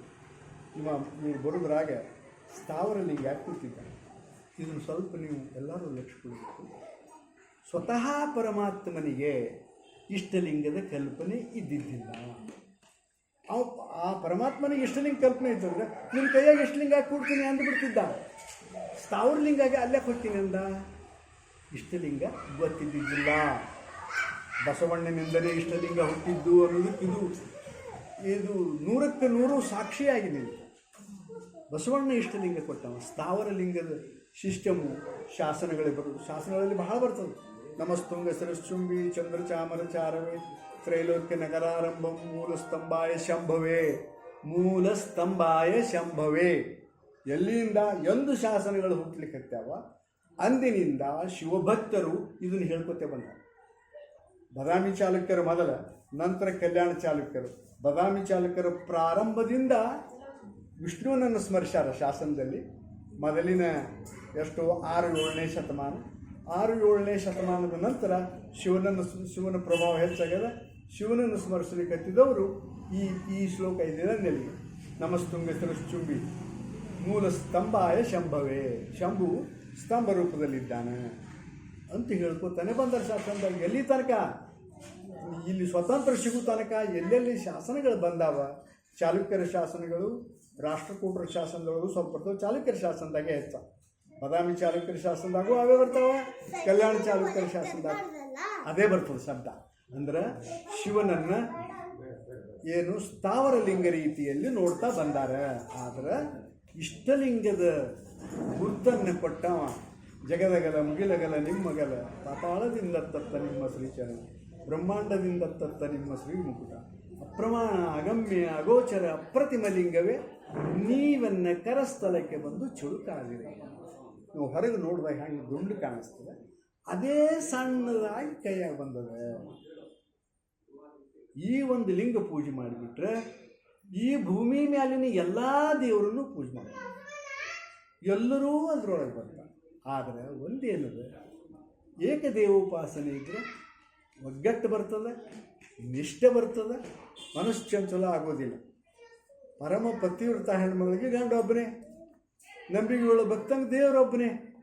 ಹಂಗೆ ಇಲ್ಲಿ ಒಂದು ದೇವರನ್ನು ಮಾಡಿದರೆ ನಮ್ಮ ಭಾರತ ಹಿಂಗೆ ಅಡ್ಡ ತಿಡ್ಡ ಮುಸಲ್ರ ಕೈಯಾಗ ಮತ್ತೊಬ್ಬರ ಕೈಯಾಗ ಸಿಕ್ಸಾಯ್ತಿದ್ದಿಲ್ಲ. ನಾವು ಎಷ್ಟು ಅನ್ಯಾಯ ಆಗ್ಯದ ಅಂದರೆ ಇತಿಹಾಸ ತೆಗೆದು ನೋಡಿ, ಮಳ್ಳು ಹತ್ತು ತೊಗಲು ಕೊಂದಲ್ಲ ಜೀವಂತ ತೊಗಲಿಸುತ್ತ ಇಲ್ಲಿ ಭಾರತೀಯರನ್ನು ಇವ್ರ ಇವ್ರು ನಿಮ್ಮ ಸಾಮಾನ್ಯ ಹೇಳೋದು ಇವು ಆಡೋಕ್ಕದ ಒಂದು ಸ್ವಲ್ಪ ಹೇಳ್ಬಿಡ್ತಾರೆ. ವಿಜಯನಗರ ಸಾಮ್ರಾಜ್ಯದ ಅಳಿಯ ರಾಮರಾಯನ ಮುಂದೆ 1443-44 ಒಬ್ಬ ಧೀಮಂತ ವ್ಯಕ್ತಿ ಅಹಮದ್ನಗರದ ನಿಜಾಮ್ ಶಾಹನನ್ನು ಹಿಡ್ಕೊಂಡು ಬಂದು ಅಳಿಯ ರಾಮರಾಯನ ಮುಂದೆ ಒಗದ, ಕೈಯ ಕಾಲ ಕಟ್ಟಿ. ಆವಾಗ ಅಳಿಯ ರಾಮರಾಯ ರುಂಡ್ ಹಾರಿಸಿದ್ದ ಅಂದ್ರೆ ಮುಂದಿವ ಏನೂ ಆಗ್ತಿದ್ದಿಲ್ಲ, ಉಳಿತಿದ್ದ. ಆದರೆ 1165ಕ್ಕೆ ಅಳಿಯ ರಾಮರಾಯ ಸಿಕ್ಕ ಕೂಡಲೇ ಇವ ಆ ಸರ್ದಾರನ ಸಮೀಪ ತೊಗೊಂಡವ್ರು ಮಾತ್ರ ರುಂಡನೇ ಹಾರಿಸ್ಬಿಟ್ಟ, ಮಾತೇ ಆಡಲಿಲ್ಲ. ಕಲಾ ಸಾಮ್ರಾಜ್ಯ ಎಲ್ಲ ಹಾಳಾಗಿ ಎಷ್ಟು 9 ಕಿಲೋಮೀಟರ್ ಸೈನ್ಯ ನಿಂತದ್ದು ಇವರು ಅಳಿಯ ರಾಮರಾಯನ. ಆದರೆ ಅಲ್ಲೆಲ್ಲ ಚಿಕ್ಕಡಿ ಕೃಷ್ಣಾ ನದಿ ಉತ್ತರದ ಭಾಗಕ್ಕೆ ಮುಸ್ಲಿಂ ಸೈನ್ಯ, ದಕ್ಷಿಣದ ಭಾಗಕ್ಕೆ ವಿಜಯನಗರ ಸೈನ್ಯ ಸಾಕಷ್ಟು ನಿಂತದ್ದು. ಆದರೂ ಸೋತು ಮೋಸದಿಂದ. ಯಾಕೆ ಅವರಿಗೆ ಅದ್ರ ಬಿಟ್ಟು ಬೇರೆ ದಾರಿ ಇರ್ತಿದ್ದಿಲ್ಲ. ಇವರು ಸೀದಾ ಸಾದಾ ನೇರವಾದಂಥದ್ದು ಯುದ್ಧ ಮಾಡಬೇಕು, ಹೊತ್ತು ಮುಳುಗಿದ ಕೂಡಲೇ ಬಂದು, ಮಹಾಭಾರತದೊಳಗೆ ಬರ್ತದೆ, ಹೊತ್ತು ಮುಳುಗಿದ ಕೂಡಲೇ ಬಂದು. ಇಲ್ಲಿ ಆ ಹೊತ್ತು ಮುಳುಗಿದ ಕೂಡಲೇ ಯುದ್ಧ ಮಾಡೋದು ಬಂದ ಅಂತಂದು ಆರ್ಯ ಸಂಸ್ಕೃತಿ ಒಳಗೂ ಸಹಿತ ಆರ್ಯರು ಮತ್ತು ದಸ್ಯುಗಳು ಅಂತಾದರು. ದಸ್ಯುಗಳು ಅನ್ನೋರು ಮೋಸದಿಂದ ಹೋಗಿ ಬಂದು ಬರ್ತಿದ್ರು. ಆರ್ಯ ಸಂಸ್ಕೃತಿ ಸಮಯದಾಗ ನಾ ಹೇಳೋದು ನಿನ್ನೆ ಮನ್ನಿದಲ್ಲ, ಎರಡೂ ಒಂದೇ. ಆದರೆ ದಸ್ಯುಗಳು ಘಟ್ಟದ ಕೆಳಗಿರ್ತಿದ್ರು, ಅವರು ಶೂರರೇ, ಅವರು ಆರ್ಯ ಸಂಸ್ಕೃತಿ ಹೊಂದಿದವರೇ. ಆದರೂ ಸಹಿತ ಮೋಸದಿಂದ ಗುಡ್ಡದ ಮೇಲೆ ಹೋಗಿ ಅವ್ರನ್ನ ಹೊಡೆದು ಗೋವುಗಳನ್ನು ಗೋಪಿಯರನ್ನು ಹಿಡ್ಕೊಂಡು ಬಂದುಬಿಡ್ತಿದ್ರು. ಅವರು ಹಗಲತ್ತು ಹೇಳಿ ಕೇಳಿ ಬಂದು ಇವ್ರನ್ನ ಹೊಡೆದು ಇವರ ಗೋವುಗಳನ್ನು ಗೋಪಿಯರನ್ನು ತೊಗೊಂಡು ಹೋಗ್ತಿದ್ರು. ಹೇಳಿ ಕೇಳಿ ನಡೆಯೋದು ಸತ್ಯದ ಸಂಖ್ಯೆ, ಮೋಸದಿಂದ ನಡೆಯೋದು ದಸ್ಯುಗಳು ಅನಿಸ್ಕೊಂಡು. ನಮ್ಮ ಭಾರತದೊಳಗೆ ಮೋಸದಿಂದ ಬಂದು ಅನ್ಯಾಯ ಆಗೋಯ್ತು, ಮೋಸದಿಂದ ಯುದ್ಧ ಮಾಡಿ. ಯಾಕೆ ಇಲ್ಲಿನೂ ನಮ್ಮ ಯುನಿಟಿ ಇದ್ದಿದ್ದಿಲ್ಲ. ಇಂಥವೆಲ್ಲ ಭಾಳ ಕಾರಣ ಅಂದ್ಕೊಂಡು ಏನು ಮಾಡೋನು, ನಾವು ಸಿದ್ದರಾಮಯ್ಯ ಬರೋನು. ಈಗ ಏನಂದರೂ ಸಹಿತ ಇಷ್ಟಲಿಂಗವನ್ನು ಬಸವಣ್ಣ ಕೊಟ್ಟಾನ, ಮತ್ತೊಬ್ಬರಿಗೆ ಯಾರಿಗೂ ಇಷ್ಟಲಿಂಗದ ಕಲ್ಪನೆ ಇದ್ದಿದ್ದಿಲ್ಲ. ಶೈವ ಧರ್ಮ ಐತಿ, ಶೈವ ಧರ್ಮ ಎಂದಿನಿಂದೂ ಐತಿ, ಶಿವಧರ್ಮ ಇಲ್ಲ ಅನ್ಬೇಡ್ರಿ. ಈ ಮನುಷ್ಯನ ವಿಚಾರ ಬಂದು ಹೇಳಿದ್ಮೇಲೆ ಈಗ ಈ ಮೂಲ ಸ್ತಂಭಾಯ ಶಂಭು ಎಂದಿನಿಂದೂ ಐತಿ. ಆದರೆ ಇಷ್ಟಲಿಂಗದ ಪದ್ಧತಿ ಗೊತ್ತಿದ್ದಿದ್ದಿಲ್ಲ. ಶೈವ ಧರ್ಮ ಇದ್ದು 100 ದೇವರುಗಳನ್ನು ಹುಟ್ಟಿಸಿ ಎಷ್ಟು ಬೇಕಷ್ಟು 33 ಕೋಟಿ ದೇವತೆಗಳು ಹುಟ್ಟುವಾಗ. ಆದರೆ ಬಸವಣ್ಣ ಒಂದೇ ದೇವರಿಲ್ಲ. ಇಲ್ಲಿ ಸಿದ್ದರಾಮನು ಸಹಿತ ಇಲ್ಲಿ ಆ ಸ್ಥಾವರ ಲಿಂಗ ಪೂಜೆ ಮಾಡುವಾಗ ಮಹಾನ್ ಸತ್ಪುರುಷ ಶ್ರೇಷ್ಠ, ಅವನ ಅವನ ಮಠದ ಮುಂದೆ ಆ ಏನು ಮಲ್ಲಿಕಾರ್ಜುನ ಲಿಂಗ ಏನಿತ್ತು ಅದು ಕಡೆ ಕಟ್ಕೊಂಡು ಪೂಜೆ ಮಾಡ್ಕೊಂಡು ಮೊದಲು ಮನೆಗೆ ಒಯ್ದ. ಮನ್ಯಾಗ ಅವರು ಧೂಳಿ ಮಾಂಕಾಳ ಅಲ್ಲಿ ಕಟ್ಟರು, ಅದನ್ನು ತೊಗೊಂಡು ಬೇರೆ ಕಡೆ ತಂದಿಟ್ಟು ಮಠ ಮಾಡಿಕೊಂಡು ಪೂಜೆ ಮಾಡಿಕೊಂಡು ಅಲ್ಲೇ ಶುರು ಮಾಡಿದ. ಮಹಾನ್ ತಪಸ್ವಿಯಾಗಿದ್ದ. ಹಾವು ಕಡಿದ್ರೆ ಇವನು ನಡೆದು ಮುಂದೆ ಹೋಗಿ ಇಟ್ಟು ಹೋಗ್ಬಿಡುದು, ನೀನೇ ಉಳಿಸೋದು ಅಂತ ಬದುಕಿಸ್ತಿದ್ದ. ಅವನ ಶಕ್ತಿ ಅಂಥದ್ದಿತ್ತು. ಯಾವುದೇ ರೋಗ ಬಂದರೂ ಇವನ ಮಠದ ಮುಂದೆ ಬಂದು ಬೀಳ್ತಿದ್ರು, ಇವ ಬದುಕಿಸ್ತಿದ್ದ ಸಿದ್ದರಾಮ. ಮತ್ತು ಹೆಸರು ಭಯಂಕರ ಆಗಿತ್ತು, ಬಹಳ ಶ್ರೇಷ್ಠನಾಗಿದ್ದ. ಬಹಳ ಶ್ರೇಷ್ಠ ಅಂದರೆ ಸುತ್ತಿನೂರವರೆಲ್ಲ ಇವನು ದೇವರೇ ಅಂತಿದ್ರು, ಅಷ್ಟು ಪ್ರಭಾವಿ ವ್ಯಕ್ತಿಯಾಗಿದ್ದ ಸಿದ್ದರಾಮ. ಈ ಸಿದ್ದರಾಮ ಇದನ್ನು ಏನೋ ಶ್ರೀಶೈಲ ಮಲ್ಲಿಕಾರ್ಜುನ ಲಿಂಗವನ್ನು ಪಡೆದ ನಂತರ ಇನ್ನೂ ಅವನ ಪ್ರಭಾವ ಹೆಚ್ಚಾಯಿತು. ಬಹಳ ಶ್ರೇಷ್ಠನಾದ. ಅಲ್ಲಿ ಬಹಳಷ್ಟು ಪವಾಡಗಳದಾವು. ಸಿದ್ದರಾಮನ ಸಾಕಷ್ಟು ಪವಾಡಗಳದಾವ. ಆದರೆ ಅದನ್ನೆಲ್ಲ ಹೇಳ್ಕೊತಾ ಆಗಲಿಕ್ಕಿಲ್ಲ. ಒಂದು ಸಲ ಕೆರೆ ಕಟ್ಕೋತ ಜನ ಭಾಳ ನಿಂತಾರ. ಸಿದ್ದರಾಮ ಅಲ್ಲಿ ಇದ್ದಿದ್ದಿಲ್ಲ, ಹೇಳಿ ಹೋಗಿದ್ದ, ಇದ್ದಿದ್ದಿಲ್ಲ. ಆ ಸಮಯಕ್ಕೆ ಅಲ್ಲಮಪ್ರಭು ಬಂದ. ಅಲ್ಲಮಪ್ರಭು ಇಷ್ಟಲಿಂಗಧಾರಿಯಾಗಿಯೇ ಇದ್ದ.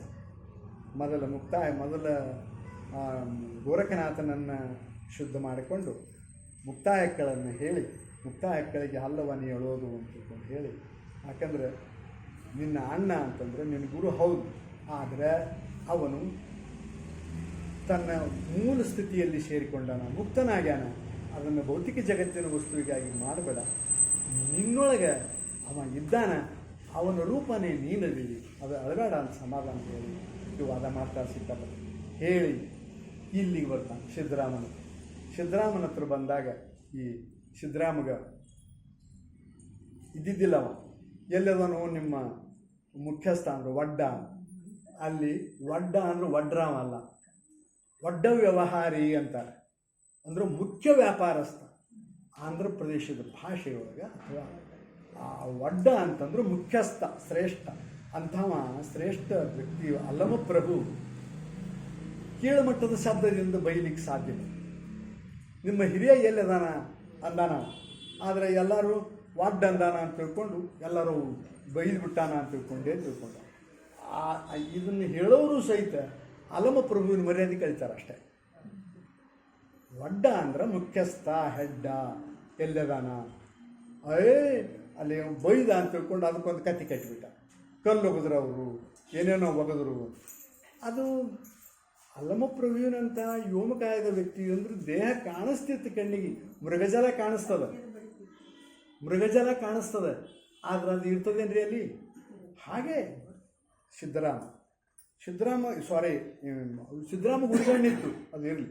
ಅಲ್ಲಮಪ್ರಭು ಕಾಣಿಸ್ತಿದ್ದ, ಆದರೆ ದೇಹ ಇದ್ದಿದ್ದಿಲ್ಲ.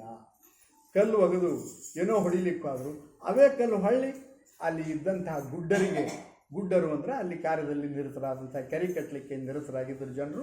ಅವರಿಗೆ ಹೊಳ್ಳಿ ಬಡ್ದು ಕೂಡಲೇ ಓಡಿ ಹೋಗ್ತಾರೆ. ಸಿದ್ದರಾಮ ಹೋಗಿ ಏನು ಮಾರಾಯ ಇಂಥವನ ನಿನಗೆ ಸಿಕ್ಕಂಗೆ ಬೈಲಿಕ್ಕತ್ತಾನವ, ಏನು ನಮಗೆ ತಾಳಲಿಕ್ಕಾಗೋದು, ಏನು ಮಾಡೋದು ಅಂತ ಸಿದ್ದರಾಮಗೆ ಇದು ಒಡ್ಡರು ಯಾರು ಗುಡ್ಡರು ಹೇಳಕ್ಕೆ ಹೋಗ್ತಾರೆ. ಅವನು ಸಿದ್ದರಾಮ ಹೌದಾ, ನನ್ನ ಜನಕ್ಕೆ ನೋವು ಅಂದರೆ ನನ್ನ ನೋವು, ಅವ್ರನ್ನ ಸುಟ್ಟು ಬಿಡ್ತೀನಿ ಅಂತ ಬರ್ತಾನೆ. ಯಾರು? ಸಿದ್ದರಾಮ. ಅದಕ್ಕಿಂತಲೂ ಮೊದಲು ಸಿದ್ದರಾಮ ಒಂದು ಸಣ್ಣ ಘಟನೆ ಆಗಿರ್ತದೆ. ಈ ಸಿದ್ದರಾಮ ಒಂದು ಪ್ರಸ್ತಾವ ಮಾಡಿರ್ತಾನೆ. ಈ ಸಂದರ್ಭಕ್ಕಿಂತ ಮೊದಲಿಂದ ಒಂದು ಸಣ್ಣ ಘಟನೆ ಹೇಳಿಬಿಡ್ತಾನೆ. ಪ್ರಸ್ತಾವ ಮಾಡಿರ್ತಾನೆ. ಇಷ್ಟಲಿಂಗದ ಅದು ಸ್ಥಾವರಲಿಂಗದ ಪ್ರಸ್ತಾವ ಮಾಡಿ ಊಟದ ವ್ಯವಸ್ಥೆ ಮಾಡಿರ್ತಾನೆ.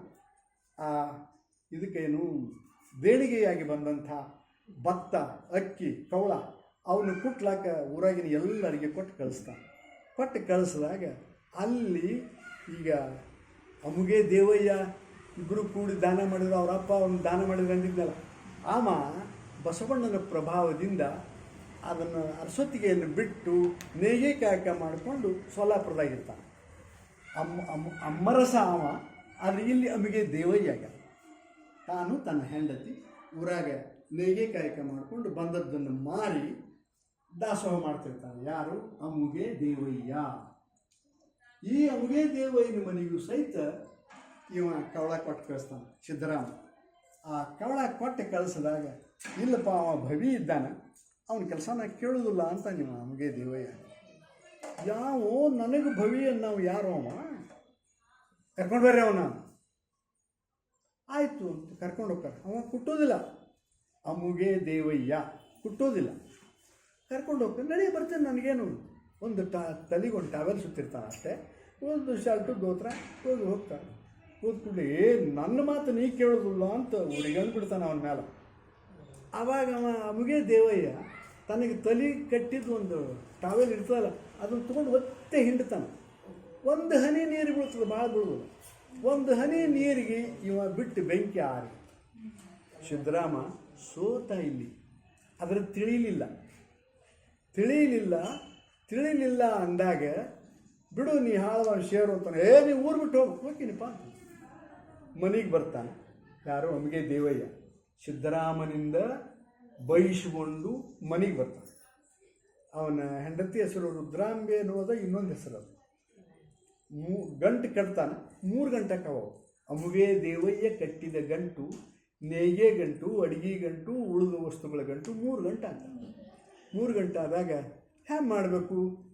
ಹೇಳ್ತು ಅಂತ ತೊಗೊಂಡ, ತಾವೊಂದು ತೊಗೊಂಡ, ಇನ್ನೊಂದು ಗಂಟೆ ಹ್ಯಾಂಗೆ ಮಾಡೋದು? ನಿನಗೆ ಯಾಕಂದ್ರೆ ಚಿಂತೆ ಅಂದ ಹೇಳ್ತೀವಿ. ತೊಗೊಂಡು ಹೊಂಟ್ರು. ಶಿವಪುರಕ್ಕೆ ಬಂದ್ರಿ. ಇಲ್ಲಿ ಕಲ್ಯಾಣದ ಸಮೀಪದ ಒಂದು ಊರು, ಅಲ್ಲಿಗೆ ಬಂದರು. ಇವ್ರು ಬರೋದ್ರಾಗ ಆ ಗಂಟು ಬಂದು ಅಲ್ಲಿ ಕೂತಿತ್ತು. ಎಲ್ಲಿ? ಆ ಶಿವಪುರದಾಗ ಬಂದು ಕೂತಿತ್ತು. ಹೌದಾ? ಮುಂದೆ ಮರ್ದಿವಸ ಇವ ಸಿದ್ದರಾಮ ದಿನನಿತ್ಯ ಆ ಮಲ್ಲಯ್ಯಗೆ ಅಭಿಷೇಕ ಮಾಡವಲ್ಲ, ದಬ್ಬಾಸಿ ನೀರು ಹಾಕಿ ತಿಕ್ಕಿ ವ್ಯವಸ್ಥೆ ಮಾಡ್ತಿರ್ತಾನೆ. ಆ ಪಿಂಡಿಗೆ ಹೋದ ತಿಕ್ಲಕತ್ತಿದ್ರು. ಅಯ್ಯೋ ಅಂತದದು ಲಿಂಗ. ಯಾರಂದ್ರಪ್ಪ ಇಲ್ಲಿ ಅಂತ ಹಿಂಗೆ ನೋಡ್ತಾನೆ, ಯಾರು ಕಾಣೋದಿಲ್ಲ. ಮತ್ತೆ ತಿಕ್ಲಿಕ್ಕೆ ಶಿವ ಏನೋ ಇದು ಅಂತ. ಯಾಕೋ ಮಲ್ಲಯ್ಯ ಏನಿದು ಅಂತ. ಯಪ್ಪ ನಿಂತಲಿ ನೋವಾಗಲಿಕ್ಕೆ ಏನು ಕಾರಣ? ಏನು ಮಾಡಲಿಪ್ಪ, ನನಗೆ ಭಕ್ತರೇ ದೇವರಪ್ಪ, ಭಕ್ತರ ಸೇವಕಪ್ಪ ನಾನು. ನಮಗೆ ದೇವಯ್ಯ ಒಂದು ಗಂಟೆ ಇಟ್ಟನಪ್ಪ, 3 ಗಂಟೆ ಅದು. ಮತ್ತು ಅವನದು ತಪ್ಪಲ್ಲ, ಇಟ್ಟಾನ. ಮತ್ತು ಅವನ ಸೇವಕನ ಆಲ, ನಾನು ಸೇವಕ, ಅವ ಅಂದರೆ ಅವನ ಸೇವಕ ನಾನು. ನಾವು ಭೃತ್ಯರಾಗಿ ಇಷ್ಟಲಿಂಗವನ್ನು ಮನಸಾರೆ ಪೂಜೆ ಮಾಡ್ತಾ ಇದ್ದೀವಂದ್ರೆ ನಮ್ಮ ಸೇವಕ ಪರಮಾತ್ಮ ಆಗ್ತಾನೆ. ನಮ್ಮ ಪ್ರತಿ ಕ್ಷಣದಲ್ಲಿ ದಾರಿ ತೋರಿಸ್ತಾನೆ. ಅದು ನಮ್ಗೆ ವಿಶ್ವಾಸ ಇಲ್ಲ. 100 ದೇವರಿಗೆ ಹೋಗ್ತೀವಿ ಕಾಲು ಬೀಳಕ್ಕೆ, ಏನೋ ಮಾಡ್ಲಕ್ಕ, ರೊಕ್ಕನೂ ಕೊಡ್ತೀವಿ, ಏನೇನೋ ಮಾಡ್ತೀವಿ, ನಿಷ್ಠೆನೇ ಇಲ್ಲ. ಆದರೆ ಅಲ್ಲಿ ಯಾರು ಅಮ್ಗೆ ದೇವಯ್ಯ ನಿಷ್ಠನಾಗಿದ್ದ ಅಂತ ಗಂಟು ಹೊತ್ಕೊಂಡು ಹೋಗಿ ಇಟ್ಟು ಬಂದ. ಇದು ಮರುದಿವ್ಸಿದು ಹಿಂಗಂದು ಕೂಡಲಿ ಯಪ್ಪ ಅಂತಾನೆ ಯಾರು ಸಿದ್ದರಾಮ. ಏನು ತಪ್ಪು ಮಾಡಿದ್ವಿ ನಾನು ಅಂತ ಓಡ್ತಾನೆ. ಎಲ್ಲದನ್ನ ಕೇಳ್ಕೊಂಡು ಹೋಗ್ತಾನೆ, ಶಿವಪುರಕ್ಕೆ ಹೋಗ್ತಾನೆ. ಹುತ್ತಕ್ಕೆ ಬೀಳ್ತಾನೆ. ಬಿದ್ದು ಬರಬೇಕಪ್ಪ ನೀನು. ಇಲ್ಲ, ನೀ ಭವಿ ಅಂತ ಹೇಳಿನಲ್ಲ, ನಾನು ನಿನ್ನ ಮಾತು ನಾನು ಕೇಳೋದಿಲ್ಲ. ಆದರೆ ಇಷ್ಟೇ, ಇನ್ನೊಂದು ಸಂದರ್ಭ ಬರ್ತದೆ, ಅವಾಗ ನೀನು ತಪ್ಪಿಸ್ಕೊಂಡೆ ಅಂದ್ರೆ 3 ಹಾಕಿದ್ವಿ. ಆ ಸಂದರ್ಭಕ್ಕೂ ಅಲ್ಲೇನು ಬೇಡ, ಹೇಳಿದ ಮಾರ್ಗದರ್ಶಕನ ಮಾತು ಕೇಳಿ ನೀನು ಉದ್ಧಾರಕ್ಕಿ ಅಂತ ಹೇಳ್ತಾನೆ. ಅವಾಗ ಹೊಳ್ಳಿ ಬರ್ತಾನೆ, ತಿಳಿಯಂಗಿಲ್ಲ ಅವಂಗ. ಹೊಳ್ಳಿ ಬರ್ತಾನೆ, ಬರೋದಿಲ್ಲ ನಾವು. ಮುಂದೆ ಅಲ್ಲಮ್ಮ ಪ್ರಭು ಬರ್ತಾನೆ. ಅಲ್ಲಮ್ಮ ಪ್ರಭು ಬಂದು ಇದು ಅಲ್ಲ ನಿಂದು ಅಂತ ಆವಾಗ ಉರಿಗಣ್ಣು ಬಿಡ್ತಾನೆ ಇವನ ಮೇಲೆ. ಉರಿಗಣ್ಣು ಬಿಟ್ಟಾಗ ಅದು ಉರಿಗಣ್ಣು ಅವನ ಹೆಬ್ಬೆರಳಿನಾಗ ಅಡಗಿ ಅಲ್ಲಿಂದ ಬೆಂಕಿ ಹೊರಗೆ ಬಂದುಬಿಡ್ತು. ಹೊರಗೆ ಬಂದು ಇವ್ರು ಏನು ನಿಂತಿದ್ರಲ್ಲ, ಇವರು ಸುತ್ತಾಗ್ತದೆ ಇಡೀ ಬೆಂಕಿ. ಅದು ಯಾರನ್ನೂ ಸುಟ್ಟಿರಂಗಿಲ್ಲ ಬೆಂಕಿ. ಬೆಂಕಿಯರೇ ಬಂದದ, ಸುಟ್ಟಿಲ್ಲ. ಬೆಂಕಿ ಕಾಣಿಸ್ತದ, ಮೈ ತುಂಬ ಆಡರ್ಲಿಕ್ಕೆ ಹತ್ತದ, ಹೆದರ್ತಾರ, ಆದರೂ ಸುಟ್ಟಿಲ್ಲ. ಆದರೂ ಸಹಿತ ಆ ಪ್ರಭಾವವನ್ನು ನೋಡಿ ಸಿದ್ದರಾಮಗೆ ಮರಳು ಹೊತ್ತು ತಪ್ಪು ಮಾಡಿದೆ ನಾನು ಅಂತ. ಇಲ್ಲ, ನಾನು ಪಾಮರ, ನನಗೆ ಗೊತ್ತಿಲ್ಲ, ಕ್ಷಮಾ ಮಾಡಿ, ನನ್ನ ಮಾರ್ಗದರ್ಶಕ ನೀನೇ ಆಗಬೇಕು ಅಂತ ಅಲ್ಲಮ್ಮ ಪ್ರಭು ಕಾಲು ಹಿಡ್ಕೊಂಡಾಗ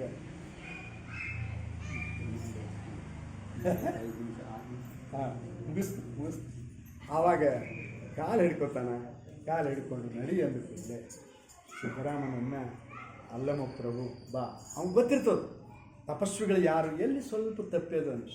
ಆ ಮುಕ್ತಾಯಕ್ಕ ಆಕೆನೂ ಮಹಾನ್ ತಪಸ್ವಿ. ಅಣ್ಣನ ಮಾರ್ಗದರ್ಶನದೊಳಗೆ ಹೊಂಟಾಕಿ. ಅವತ್ತು ಇಷ್ಟಲಿಂಗ ಭಾವದೊಳಗೆ ಇರಕ್ಕಿ. ಗಂಡನ ಮನೆ ಹೋಗಿರ್ತಾಳೆ, ಇಲ್ಲಿ ಇರ್ತಾಳೆ ಅಂತ ಸತ್ತಾಗ ಓಡಿ ಬಂದು ಏನೋ ಮಾಡ್ತಾಳೆ.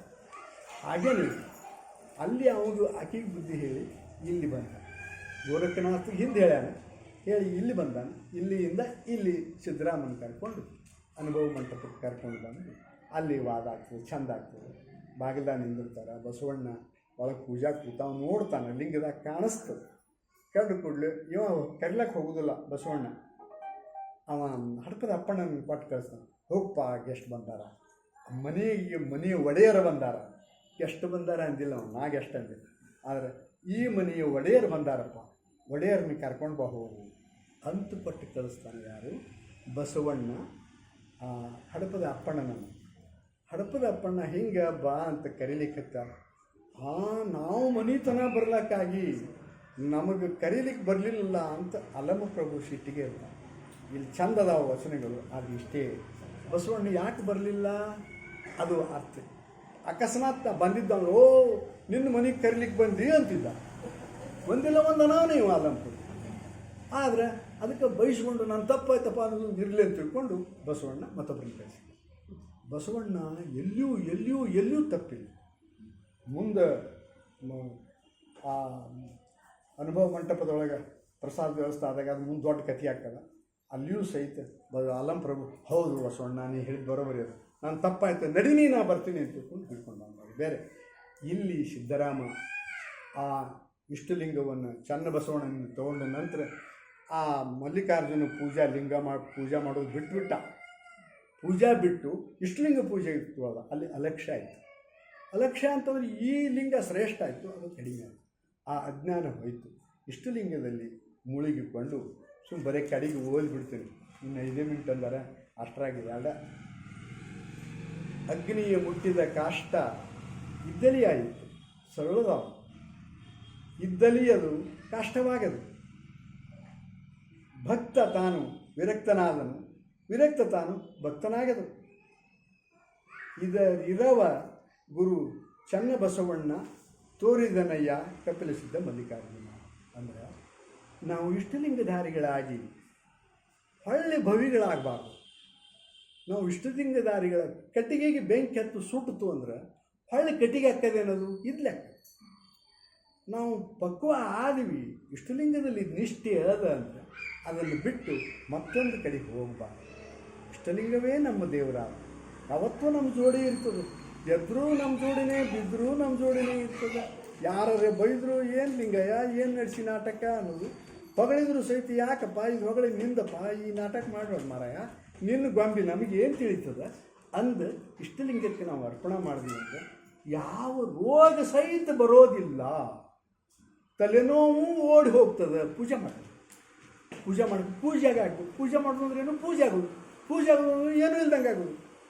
ಅಂದ್ರೆ ಒಮ್ಮೆ ನಾವು ಸುಟ್ಟಿವಿ ಅಂದರೆ ಒಂದು ನಿಷ್ಠೆಯನ್ನು ಹಿಡಿದೀವಿ ಅಂದರೆ ಅದನ್ನೇ ಹಿಡಿಬೇಕು, ಬಿಡಬಾರ್ದು ಅನ್ನೋದು ಈ ವಚನ ಹೇಳ್ತದೆ.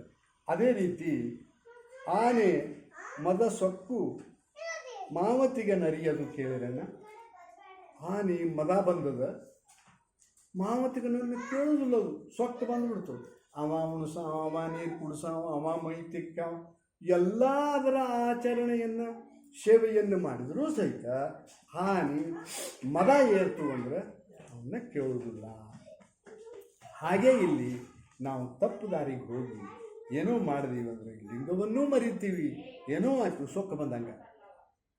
ನಮಗೆ ರೊಕ್ಕದ ಮದ ಅನ್ರಿ, ಶ್ರೀಮಂತಿಕೆ ಮದ ಅನ್ರಿ, ಅಥವಾ ಸೌಂದರ್ಯದ ಮದ ಅನ್ರಿ, ಏನರೇ ಅನ್ರಿ, ಮದ ಬಂದಾಗ ಎಲ್ಲ ಮರಿತೀವಿ. ಅದಕ್ಕೆ ಮದ ಬರಿಸಿಕೊಡ್ಲಾರ್ದೆ ಲಿಂಗಯ್ಯ ನೀನು ಕೊಟ್ಟ ಸೌಂದರ್ಯ, ನೀನು ಕೊಟ್ಟ ಶ್ರೀಮಂತಿಕೆ, ನೀನು ಕೊಟ್ಟ ಜಾಣತನ, ನೀನು ಕೊಟ್ಟ ಮಗಳು, ನೀನು ಕೊಟ್ಟ ಮಗ, ನೀನು ಕೊಟ್ಟ ಪತಿ, ನೀನು ಕೊಟ್ಟ ಹೆಂಡತಿ, ನಮ್ಮದೇನೂ ಇಲ್ಲ. ಸಹಜ ಭಾವದಲ್ಲಿ ಇಷ್ಟಲಿಂಗಕ್ಕೆ ಅರ್ಪಣೆ ಮಾಡಿ ನಾವು ಹಾದಿವಿ ಅಂದರೆ ರೋಗರಹಿತ ಜೀವನಕ್ಕೆ ಶ್ರೇಷ್ಠವಾದಂಥ ಮದ್ದು ಇಷ್ಟಲಿಂಗ ಪೂಜೆ. 2 ಹೊತ್ತಂತೂ ಕನಿಷ್ಠ ಮಾಡಿರಿ, 3 ಹೊತ್ತು ಮಾಡಿದ್ರು ಕೆಟ್ಟಿಲ್ಲ. ಬೆಳಗಿನ 3:30 ಗಂಟೆಗೂ ಎದ್ದು ಬ್ರಹ್ಮಿ ಮುಹೂರ್ತ ಅಂತೀವಿ, 3:30 ಗಂಟೆಗೆ ಎದ್ದು ಕೈಯಾಗಿ ಲಿಂಗ ಹಿಡ್ಕೊಂಡು ದೃಷ್ಟಿ ಯೋಗ ಮಾಡಿತ್ತು, ಕಣ್ಣು ಮುಚ್ಕೊಂಡು ಅದನ್ನು ಲಿಂಗ ನೋಡ್ರಿ, ಏನಾರ ಮಾಡಿರಿ, ಮಾಡಬೇಕು. ಸಂಪೂರ್ಣ ನಮ್ಮನ್ನು ನಾವು ಇಷ್ಟಲಿಂಗಕ್ಕೆ ಅರ್ಪಿಸೋದು ದೊಡ್ಡ ಔಷಧವೂ ಹೌದು, ಮಂತ್ರವೂ ಹೌದು, ದೇವರೂ ಒಯ್ದು ಅಗಾಧವಾದಂಥ ಶಕ್ತಿಯೂ ಹೌದು ಅಂತ ತಿಳ್ಕೊಂಡು ಹೇಳಿ ನನ್ನ ಮಾತಿಗೆ ವಿರಾಮ.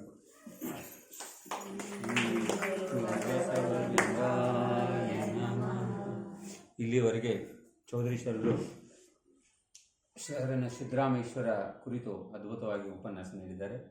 ಅವರಿಗೆ ತಮ್ಮೆಲ್ಲರ ಪರವಾಗಿ, ಬಸವ ಸಮಿತಿ ಪರವಾಗಿ ಅವರಿಗೆ ಹೃತ್ಪೂರ್ವಕ ಧನ್ಯವಾದಗಳನ್ನು ಸಲ್ಲಿಸೋಣ. ಈಗ ವಚನ ಮಂಗಲದೊಂದಿಗೆ ಇವತ್ತಿನ ಕಾರ್ಯಕ್ರಮವನ್ನು ಮುಕ್ತಾಯ.